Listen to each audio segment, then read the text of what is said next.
Chapter 6. Then David mobilized 30,000 special troops. He led them to Baalah of Judah to bring home the ark of God, which bears the name of the Lord Almighty, who is enthroned between the cherubim.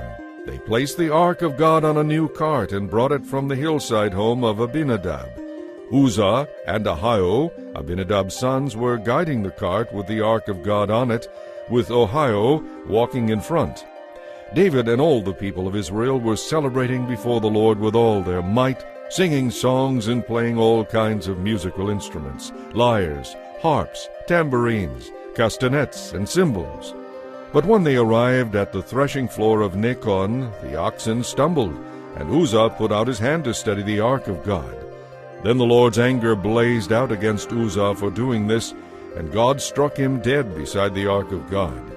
David was angry because the Lord's anger had blazed out against Uzzah. He named that place Perez Uzzah, which means outbreak against Uzzah. It is still called that today. David was now afraid of the Lord and asked, "How can I ever bring the ark of the Lord back into my care?" So David decided not to move the ark of the Lord into the city of David. He took it instead to the home of Obed-Edom of Gath. The ark of the Lord remained there with the family of Obed-Edom for 3 months, and the Lord blessed him and his entire household. Then King David was told, "The Lord has blessed Obed-Edom's home and everything he has because of the ark of God." So David went there and brought the ark to the city of David with a great celebration. After the men who were carrying it had gone 6 steps, they stopped and waited, so David could sacrifice an ox and a fattened calf. And David danced before the Lord with all his might, wearing a priestly tunic. So David and all Israel brought up the ark of the Lord with much shouting and blowing of trumpets. But as the ark of the Lord entered the city of David, Michal, the daughter of Saul, looked down from her window.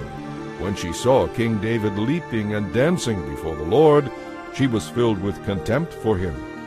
The ark of the Lord was placed inside the special tent that David had prepared for it, and David sacrificed burnt offerings and peace offerings to the Lord. When he had finished, David blessed the people in the name of the Lord Almighty.